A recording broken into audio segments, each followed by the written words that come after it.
Hello? Hello. Are you okay? Hey, just 1 second. Let me change my speakers. Uh,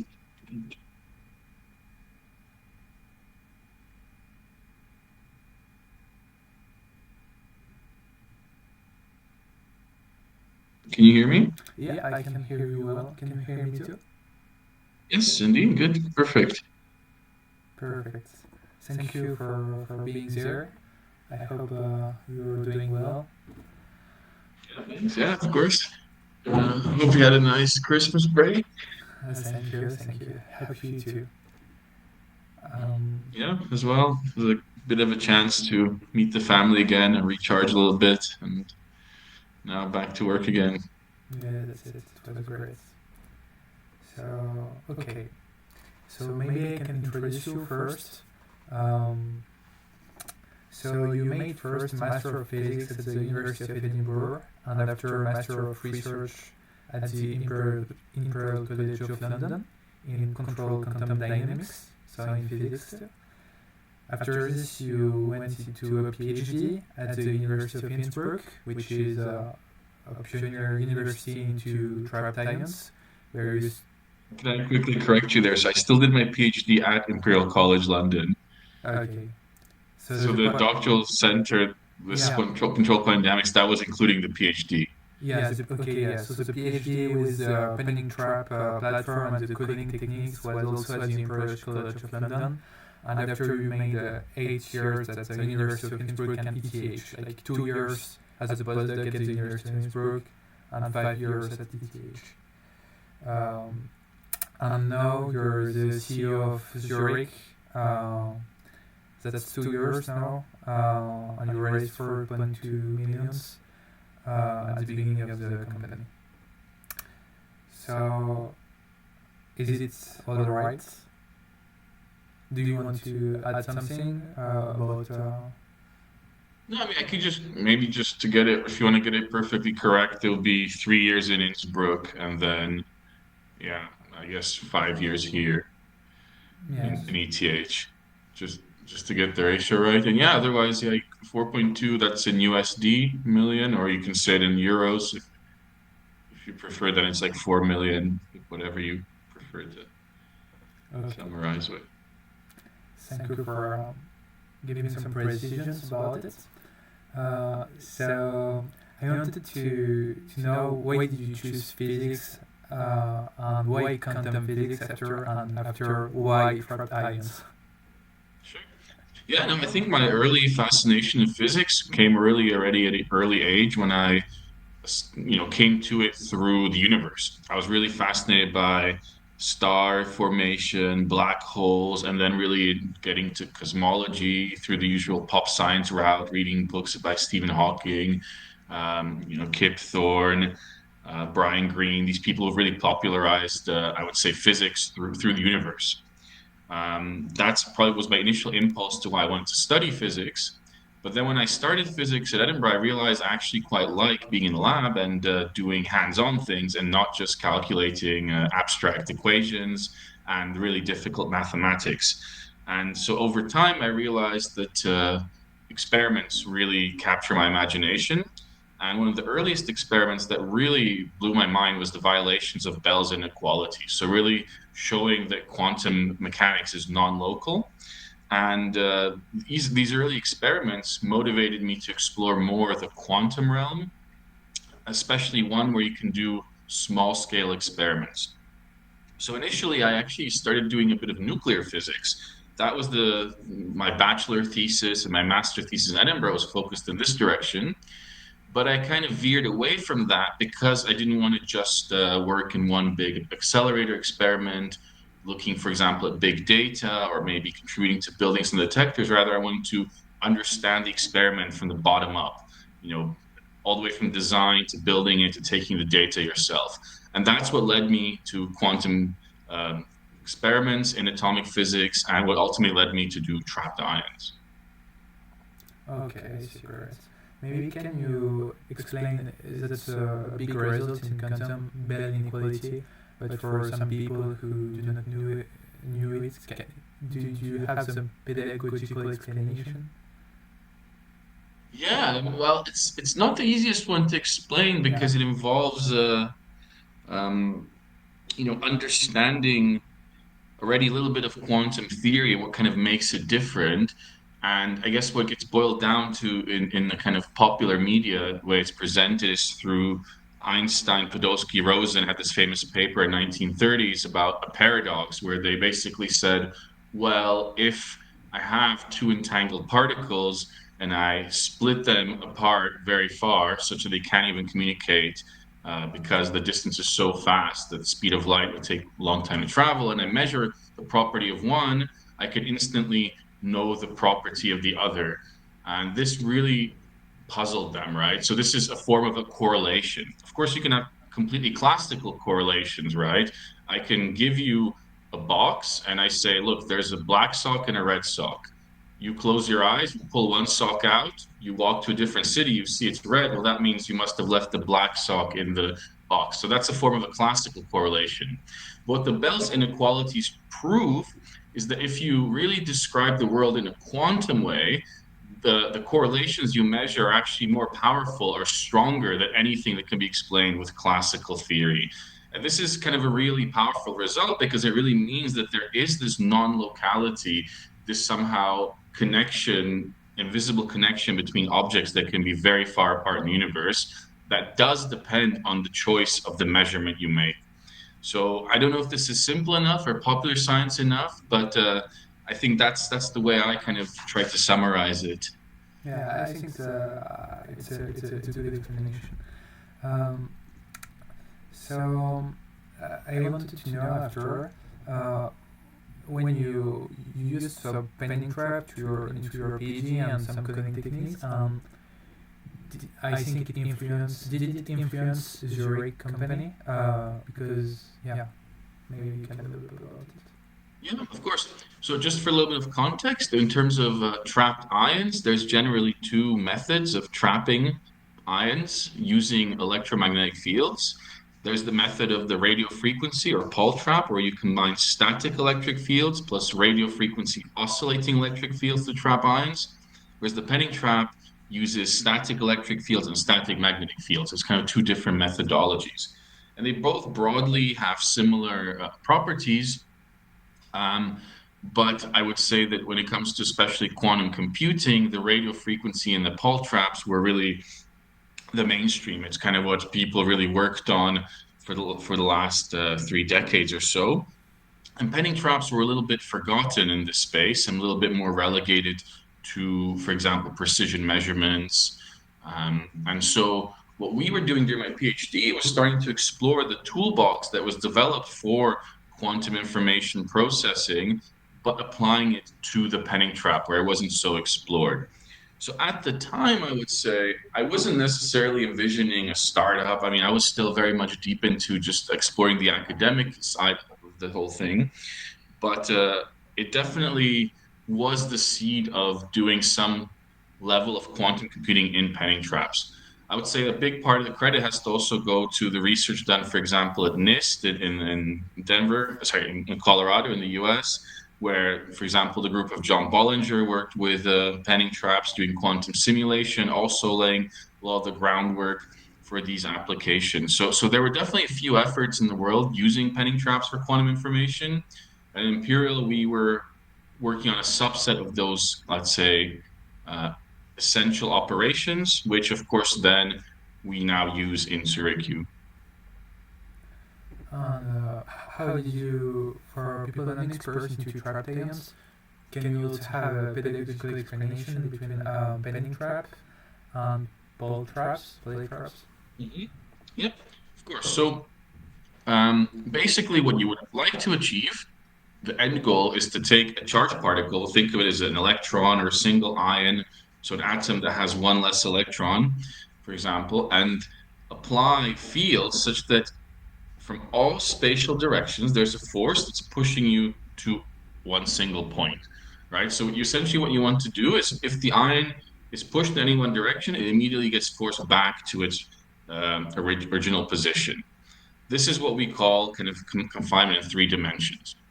But it was very quickly shown on a complete theoretical level that you cannot have any combination of static electric fields that can generate this. So you can, for example, push from these two directions and these two directions, but then the ion will always escape in the other remaining direction, right? So that static part is really the devil in the detail. To get around it, we can introduce dynamic fields to overcome this.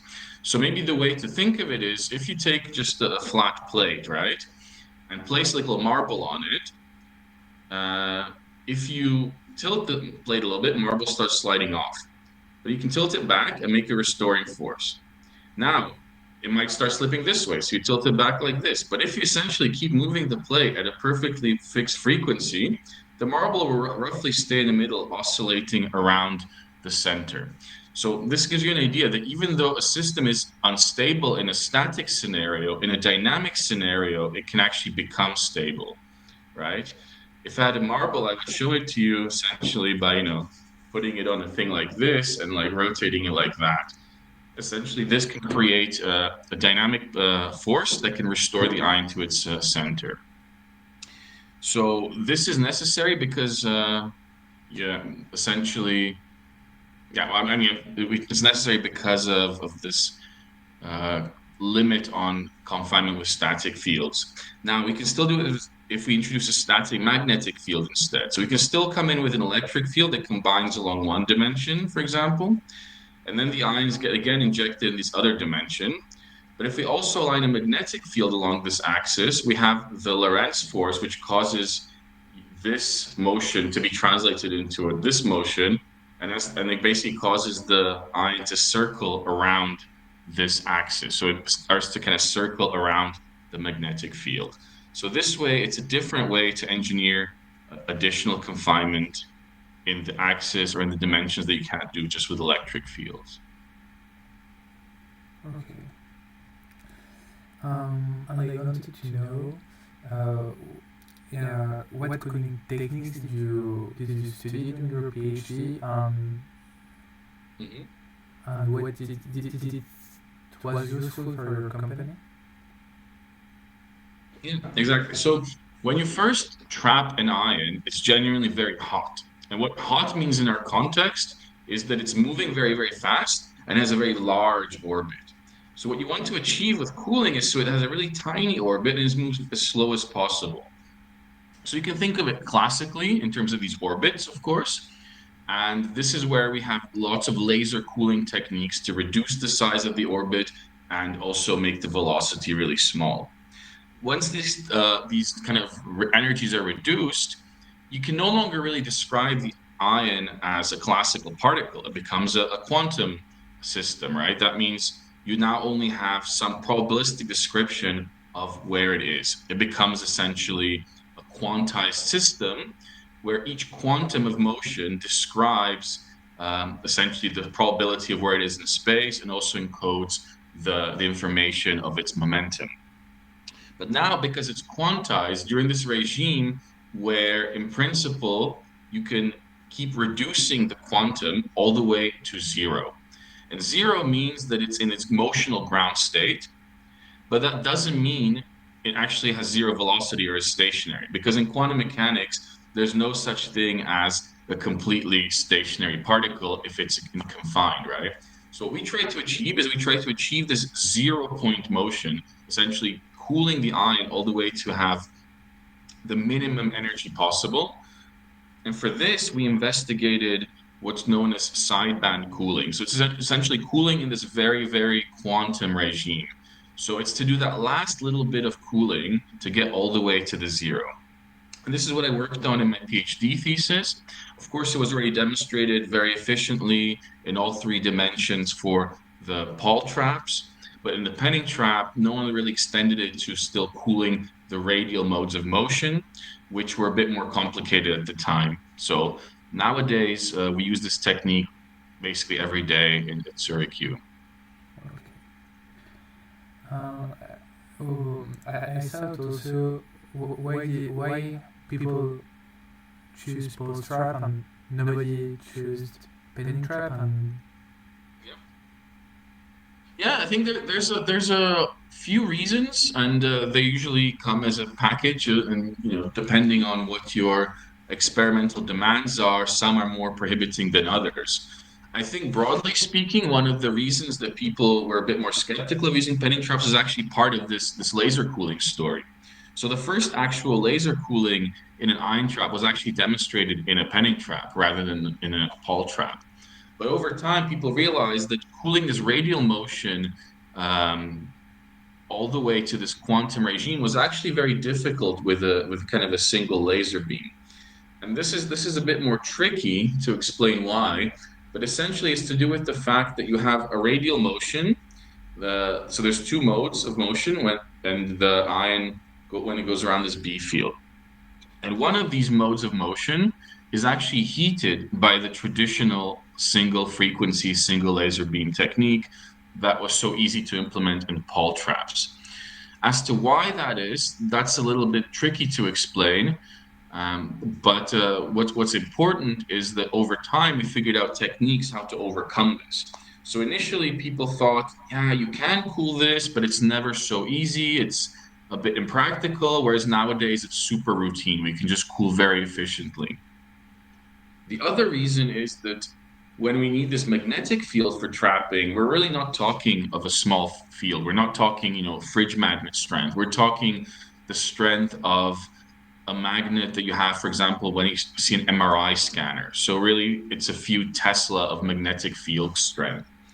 And this is a lot harder to source for an experimental group, right? So you really have a much larger expense when it comes to getting just the raw hardware to do this trapping. And it has to be very stable. So you can't just build a simple electromagnet, right? It actually has to be a superconducting magnet. So that means the current is going around a conductor with zero resistance, continuously flowing. That means the magnet has to be cryogenically cooled to very low temperatures to maintain the superconductivity. So there's a lot of experimental overhead to get penning traps working at a very high degree of accuracy. And there's also restrictions on kind of optical access, so how easy it is to get laser beams in and out, because this whole magnet has to surround your vacuum chamber. So in total, these kind of differences made penning traps a bit less approachable, I would say, for the casual experimental lab, and it was harder to get into this uh, research direction.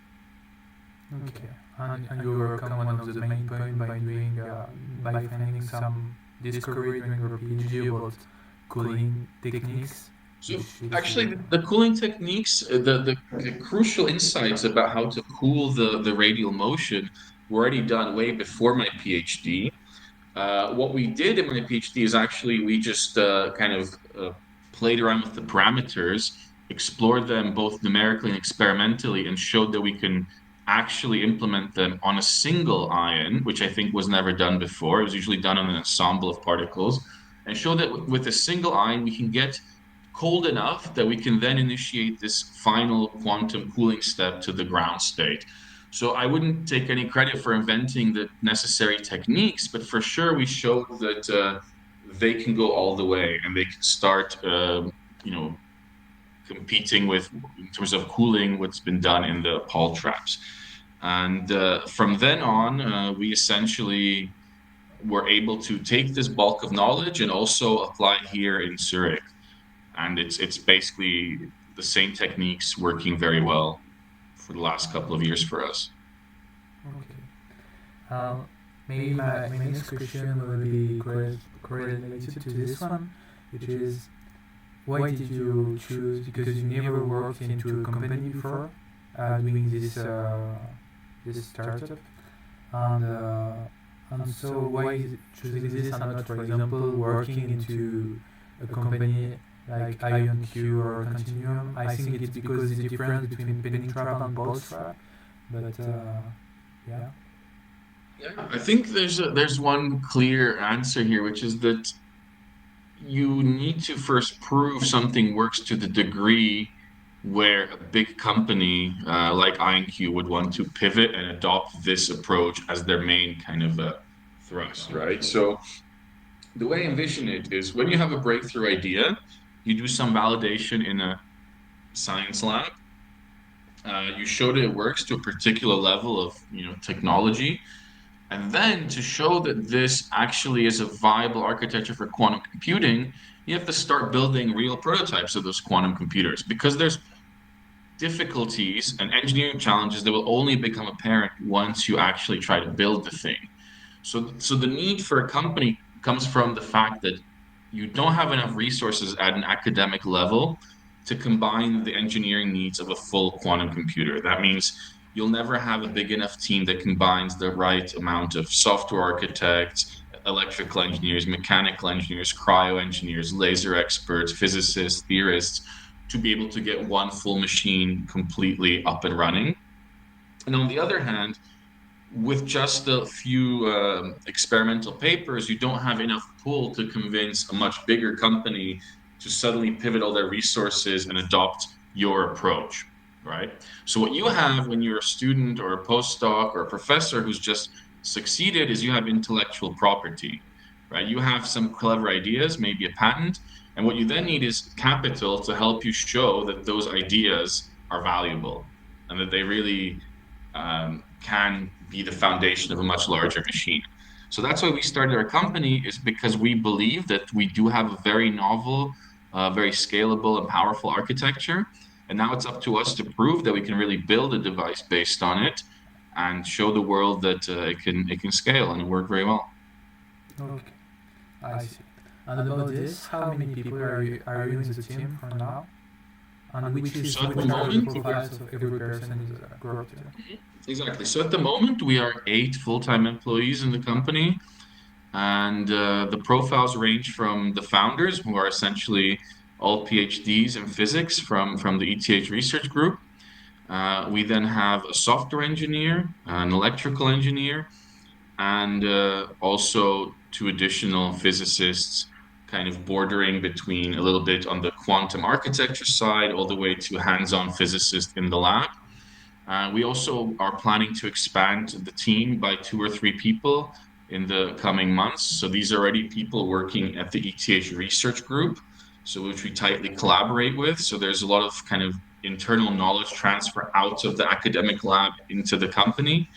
And in the future, we also want to attract profiles that are kind of more specialized in a lot of key enabling technologies, be that, for example, photonics, um, magnets and cryogenics, mechanical engineering, etc. Because you want to build a well-rounded team where the ratio of physicists to engineers starts shifting, right? So at the moment, you start more with all-rounders and physics PhDs, which are good at prototyping and doing a little bit of everything.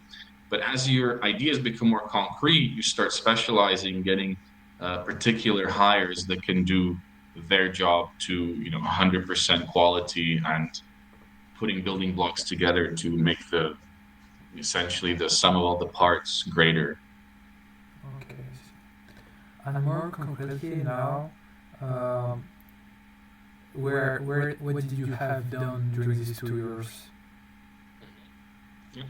So I would say the first 6 to 8 months were very clearly fundraising. Like the first thing you do with the company is you need to secure capital. One thing is the company at the moment is not funded in any shape whatsoever by public funds. So we're fully privately funded, which essentially meant that the first stages of the path to incorporation were all about securing an investment and convincing investors that we had a vision, we had the right team to execute on that vision, and that the core IP that we're licensing from ETH Zurich is very valuable and is something worth building upon. We were actually quite successful in this. We were able to find some very nice investors from Swiss, Austrian, German region, and that's where this 4 million euro fundraise came from. And we were able to close that in about October 2024. And since then, it's been now just over a year of just building the first prototype. So when we secured this money, it was really then immediately going out, buying all the hardware components, talking to suppliers, designing new trap chips, having them manufactured with our partners, and assembling the whole device. And so at the same time, we're still working in a collaboration with ETH Zurich, building a second device. So essentially, We designed two quantum computer demonstrators, one at university, one in the company. A lot of this time was spent building and figuring out how to operate these devices. And so now we're at the stage where we have the first prototype operational and are now loading the first ions. Yeah. About this, if I'm not mistaken myself, you're talking about the second penetrate design that you told 1 month ago on LinkedIn, which is reconfigurable to arrays of calcium ions. Can you explain the difference between your two prototypes more precisely, please? Exactly. So you mentioned calcium ions. That's one crucial difference. So the first demonstration in ETH was done with beryllium ions. Beryllium ions are the lightest, so they're the easiest to trap with a lower magnetic field. And they're also very easy to operate in terms of the atomic level structure. So the complexity of the laser system is simple. The downside of the laser system is that it's all an ultraviolet wavelength. So really, we're talking UVB, the kind of light that gives you, sunburns and skin cancer. The problem with that is that this sort of light doesn't just damage human skin, it also damages optics, fibers, and this is a big challenge if you want to scale up such a system to be a fully integrated quantum computer with photonic elements, which are, of course, necessary to operate such a system. So when we envision having a quantum computer in the long term, we want integrated photonics as well. And that means being able to route light through waveguides on a chip. And we also want high powers of this light. And that means ultraviolet light is not an ideal candidate for scaling. And that is why we moved from beryllium to calcium, which is heavier. So it's a bit harder to trap. You need more magnetic field, and there's more complexity in the laser system. On the other hand, it's all basically blue light up to near infrared light. So you no longer have to suffer in this ultraviolet regime. So there's a good motivation for why we changed the atomic species.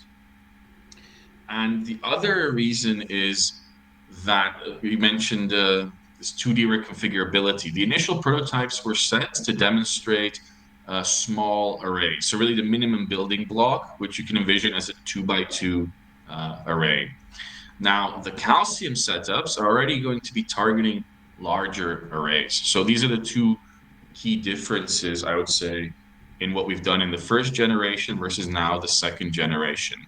There's a whole host of smaller upgrades thrown in there. For example, the magnetic fields will be more stable, more homogeneous, all with a view of also demonstrating much higher quality operations. It's not just increasing the quantity of the qubits, but also making the interaction between the qubits at a higher quality. Okay, so you change the model to passing to more little experiments to bigger ones, thanks to some characteristics.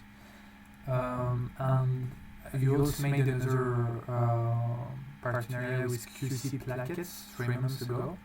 Can you tell us more about this one?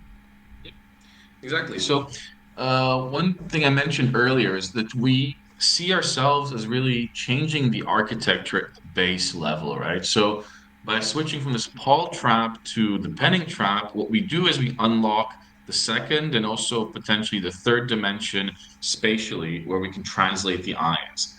That means we can fundamentally compile the transport and the translation of the ions and their quantum interactions in a different way than our competitors can. And this brings with it a whole new set of questions. And hopefully, we can find the answers to these questions with our partners at QC Design. Their expertise is in error correcting codes. And so, what we want to work with them on, and we've already started this, is identifying what are the appropriate error correction codes that benefit from this reconfigurability of our architecture. So, it's essentially trying to find what is the best match in terms of logical qubits. So logical qubits being the ones that have some form of error correction that benefit the most from, for example, long-range connectivity that is enhanced in such a 2D transport-enabled array that we have. Okay, clear. maybe for people who do not know it is quantum error correction, can you explain where it's also a basic notion, but do you have a basic explanation of what it is? Yeah. So I mean, I think the best thing to first start out with is just what is classical error correction, and the simplest thing you can think of is uh, think classically. You have a bit that's either 0 or 1, and there can be some event that somehow makes the bit flip, and this is an error. You wanted it to be 0, but you read out 1. And there's a certain probability that this flip happens, which is usually quite low. And the way to protect yourself, for example, is to encode in redundancy. So you can define a super bit where the value 0 is actually going to be represented by 3 zeros in a row, and the value 1 will be represented by 3 ones in a row.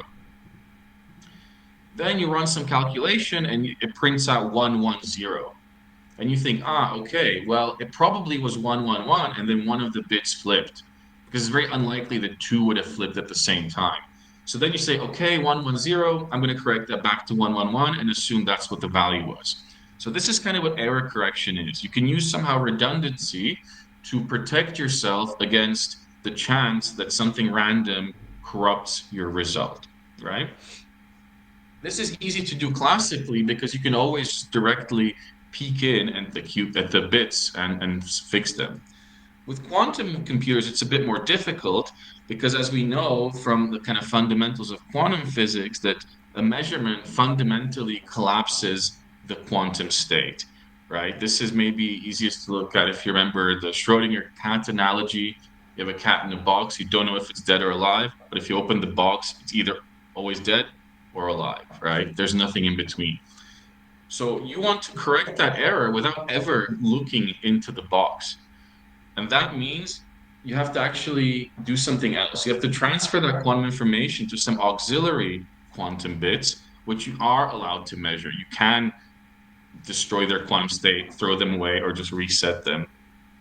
But the principle is the same. You need to encode a quantum bit into a set of many more quantum bits and also bring in some ancillas. So there's always an overhead on how many physical quantum bits you need to create one logical qubit. And that's sort of the principle of error correction. But the way to do it, so what kind of links you have between the qubits, what sort of measurements you perform, in what order, this is really an open question. There's very many different algorithms out there, or let's say error correcting codes, all with pros and cons. Some are easier to implement, but maybe less robust, and others maybe have much lower overheads, but have bigger demands of your physical system. And that is why we need to explore what's the right fit for a particular computing architecture. So what might be good for trapped ions might, for example, not be optimal for superconducting qubits. Okay, great, great explanation. And I have another question, which is more less technical, which is why, when did you wanted to start the company Zuriq? Mm-hmm. Yeah, I think this is one that kind of evolved over time. It wasn't like one day I ever woke up and thought it's time to do it our way. No one else knows what they're doing. We have to come in and then save everyone. Rather, it was an evolution coming from the fact that after a certain point, when we saw the success of the prototype in the ETH labs, and we were invited by our professor to apply for a patent in order to protect the IP, we began to think, well, look, now there is intellectual property, there is the knowledge that the system works very well, and there's three people in this room who know how to operate it, who know how to build it. What's the best way if we are serious about scaling this up? And the problem, of course, is the academic path doesn't really allow for this effectively. What you want academically is to somehow go do a postdoc somewhere else. You should be applying for professorships, and essentially the team would break apart. But if you want that core team to take this idea, build on it, and actually build the next generation, grow a team, and assemble a functioning quantum computer, you can't do it at academic level anymore. You have to start a company. And I think that was the real motivation for us to go out there and build something that none of us really, dreamed about, probably starting our undergraduates in physics. So even though we're scientists at heart, we're very passionate about the engineering aspect of it, and that's best served by, like I mentioned before, building a strong team in an industrial setting. Okay, so that's the motivation. But when did it? When? Yeah, of course. So when this would be around 2023, Yes. I would say that we completed the core data basically for the what became the Nature publication from our lab, like in 2022. And then in 2023, we spent some time, yeah, finessing and putting things together. But already during that year, we started attending a few kind of courses about business development and startups and just kind of having that mentoring from people outside of academia about what it takes to transfer technology out and start your own company. So I think throughout 2023, this idea matured in our heads. And it was really then obvious, I would say, by the end of that year that we would like to do the startup. It was a question of timing. And we had one sort of unsuccessful grant application, and that really gave us the final push that we needed to then incorporate in early 2024. Okay, so at the end of the ETH postdoc. Uh, I I follow. mean, you could argue, okay, so my co-founders were still kind of finishing their PhDs Yeah. at ETH at Yeah. the time, but essentially in 2023, we were already Yeah. convinced that it's time to take it seriously and build a company. So I asked the question, but maybe I can re-ask it, which is concretely, what can we do now um, with the quantum computer at Zurich, where it is like about the hardware, and what can we do some factorization? It's really hard. Like I know that the biggest number is 21 now, for being to do a factorization about it. Like, can we do some implementation of gates? Can we run a Hadammer to your hardware? There is not a lot of literature about it um, online. So Um, I would say the way to quickly get to the bottom of this is to say that we're kind of latecomers, right? Given that we only started building a device over a year ago, we still don't have the final levels where it comes to running full deep algorithms on the machine. We're still more at the point of exploring the architecture with the hope of unlocking a much faster path of scale to many more qubits with very high quality interactions. So we haven't really been in the game yet of running algorithms that others haven't explored or trying to push the boundaries of computing itself. Rather, we've been working on showing something that no one's ever done before, which is this large 2D reconfigurable array in trapped ions. Because if this works, then you need to build a lot on top of it, right? Which is the method to compile it, figuring out how to encode the logical qubits, figuring out how to efficiently read them out in parallel, how to do quantum operations in parallel. And running algorithms will only really pay off once you've reached a certain stage of maturity. Otherwise, I can just point you to uh, go use one of the competitor devices if you're interested in the here and now of just running immediate algorithms. So for us, the benchmarks really are how many ions can we load? Can we efficiently transport them? And what's the fidelity or the quality of the operations in between them? And these are all numbers that we're going to be characterizing all throughout 2026. okay, but the finality of knowing all those parameters is to run algorithms. Now, I mean that's the first step, if I understand. Or maybe you do you have in mind some different steps to achieve your goal? And is it your goal is to run algorithms, or is it something else? And what are the steps before to go to your goal? Well, I think the goal for us is to, as vendors, as hardware vendors, is to, in the end, sell machines, right? And one way to do it is to just partner with algorithm vendors. And you don't have to invent the software the same way, Microsoft doesn't sell PCs, they sell an operating system, they sell an office suite on top of it. I think in quantum computing, there's been this vision that all quantum companies are full stack, right? They build everything from the tiniest chip all the way to the web interface that controls the qubits by an end user. But this is kind of an older model of thinking.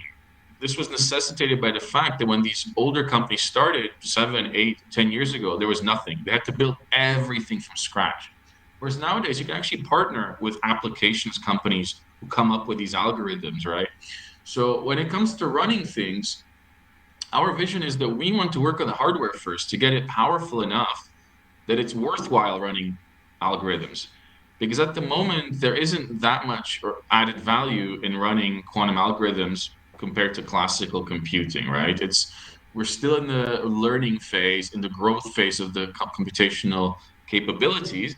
And what we instead want to do is make sure our growth is faster than that of the competition, such that in the future we can be the ones outscaling them because our architecture is fundamentally, let's say, uh, more future proof. That means in the short term, might not benefit actually from running too many algorithms simply because they're just not going to be of much use at the moment. So our pathway is a bit different. We want to focus on certain core elements of the quantum computing stack where we as a team can add the most value the quickest, thus improving the full performance of the machine, and then partnering with others who work on different levels of the stack. And then we will, target actual applications maybe further down the line. Okay, so maybe I know it's a difficult question, even I don't know if we can answer to it, but how would you answer to when will we be able to run some quantum algorithms? Like some people say 2030, 2035. What's your opinion about it? Yeah, I think some number between those two is where I would put my finger on. Probably closer to 2030 than 35. But there's a lot of things, of course, that have to go right. And then not everything is always in your control. The way I imagine it is twofold. We as hardware people are continuously increasing the performance of the hardware, and the algorithms and software people are decreasing the requirements of the hardware to run a useful quantum computation. And at some point, these two curves will meet, and that's when the magic will happen. That's when you'll have that first industrial use case. That's a big breakthrough. That's the big money maker. So we are now in a position where both these curves are converging, and then there's a bit of a gray zone of when that happens. In terms of useful hardware, you can draw a kind of rough estimate of how many qubits you need and when you think you'll get them. And this is, in our opinion, something that's realistic after 2030. Okay. What algorithm will be, because there is different like Shor algorithms requires a lot more of gates extra. Do you think of algorithms like Shor or more or other algorithms that would require less gates on the Yeah, of course, exactly. I completely agree. But of course, this is not completely my theory expertise as my field of expertise. So here I would defer better to the people who are more in the know about the algorithms. But from what I'm hearing and what I see in literature and when I talk to people, I believe that the use case that's going to first break through would be something along the lines of um, estimating molecular properties, for example. So something along the lines of quantum chemistry applications, with then ultimately implications for drug design, for chemical engineering. And this is something you could start really meaningfully looking into if you had 200 very good quality qubits. So this might mean logical qubits of some sort, and being able to run deep circuits on these few hundreds of high quality qubits. Then you're probably going to be in a very interesting regime where you could do something that is far beyond the capabilities of classical computers. and if it is not too indiscreet, what are the how many qubits do you have now at Zurich? Well, so basically, what we're doing now is we're only really just powering up these machines at the moment, right? So Okay, okay, okay. we are not yet having a kind of benchmark that's on the qubit side. But keep your eyes peeled. This is something that we'll definitely be announcing in 2026. So we're going to have results very soon there. Okay, and so going back to more technical details, I saw that the difference between the other companies using pole traps and you using penny traps are also a significant better ratio of energy, like 1 million. Uh, like you consume less energy with your system. Yeah, well, this completely depends on many factors, right? It's hard to compare because you need to somehow abstract what is the energy, or honestly describe what is the energy costs, right? And how they grow with qubits. So, for example, in our case, adding a qubit in a system that's designed from 50 qubits and then you operate it with 10 or 20 doesn't matter, right? Because the costs aren't the qubits themselves, it's what you need to control them. That means the electric lines that go into the system, the lasers, the cryogenic systems, and these don't necessarily scale linearly with the number of qubits. So it's not easy to extrapolate what we have now for small systems because it's not like you're adding one bit of energy per qubit that you're putting into the system for the types of systems that we're building. These are maybe metrics that are more suitable for other architectures. So one way to think of it is there's already companies, for example, like AQT, Alpine Quantum Technologies, that run trapped ion systems all at room temperature. So there's not even a cryogenic component. So then really they can run a whole rack-based quantum computing system with up to 20 qubits just on one single wall plug, right? So really just a few kilowatts of power. So they can, of course, add a few more qubits and keep that power consumption. But then if you want to go to a much larger system, you might have to abandon this, for example, room temperature approach. Then you need to have a cryostat, which again requires compressors and adds a few more kilowatts. So it's a bit hard to kind of estimate where you will land when you get to a fully functional system. But I guess what's important for us is that, yeah, these costs are very nonlinear. So it might not be so energetically intensive to have a very high power quantum computer. What I can guarantee you, it's going to be way less energy hungry to run real quantum computations than to simulate them classically. Okay, so and maybe to finish one more soft question, because it's New Year, and to inspire people, what will be your best memory about starting this company? Hmm. No, I think we've jumped from success to success in some sense. The last few years have been extremely joyful for me. I mean, of course, big memory is when we tracked the first ion and did this new calcium system, because this really validated our core ideas and it showed that what we did the first time wasn't a fluke, right? You could always get lucky, have one good working experiment, but find out that these engineering ideas don't easily transfer to another system. So to be able to have changed the ion species, moved to a much more complex trap design, all done by people from our team in collaboration with ETH. That's really impressive to me that we were able to put this all together, turn it on, and within a few days have it working in trapping ions. I think that shows you that the level of precision and thought and also careful design that we have is yeah, really something that you can't take for granted. It's not something I've experienced much throughout my academic career, where often from building a setup to actually trapping ions can take anywhere from a month to even, even many more months. And about that, what was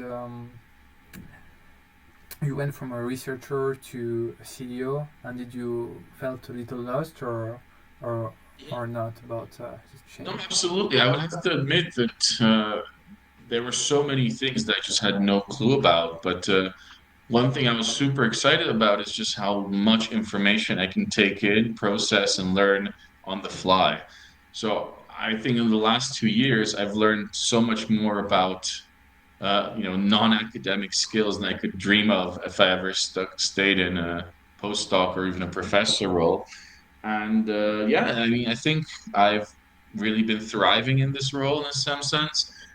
but it required some adjustments, jumping from a meeting with lawyers to a bit of HR to then deal with suppliers to then talk to a hopeful customer, all the way to sneaking in a little bit of actual science planning and thinking about the architecture, the vision, crafting pitch decks, going to board meetings, talking to investors. It's a very long list, right? And you can imagine that you need that flexibility and adaptability to find just what you're good at and putting a little bit of that effectivity into each one of these tasks. So that was for me very, very rewarding. I like the role. I can't wait to sink my teeth even deeper into it and yeah, just grow with the company. The other thing, of course, is growing the team. Like that's probably my favorite part of it. Just being able to bring in really smart people and enable them to work on this very challenging technology and give them the freedom and yeah, tools to succeed in this endeavor. Okay, okay, thank you very much. Uh, Maybe to finish, do you have a specific thought you want to share, or Yeah, I mean, I would say, yeah, keep your eyes peeled on what Zuriq is doing. We're latecomers, but we've got something very interesting, and yeah, keep an eye out also for some really nice iron drawings that we'll be probably dropping in some social media and on our website, really highlighting our ability to move ions around and using a single atom as the world's smallest pencil. Maybe one day you'll have your picture drawing made on demand. okay, thank you very much for your time, Pavel. Yeah, thank you very much, Cyril. Happy to have the conversation as well. Thank you. Have a nice day. Yeah, absolutely. No worries. Then, yeah, if you want to discuss or look at some sort of edits of the final draft, then let me know, and I'll be happy to have a look at it. Thank you If very there's much. something we need to cut out or whatever. Okay. Perfect. Thank you. Sure. Thanks so much. Bye bye. Bye bye. Have a nice day. And all Have a the nice best day. for the new year. Same. Have the best for the new year too.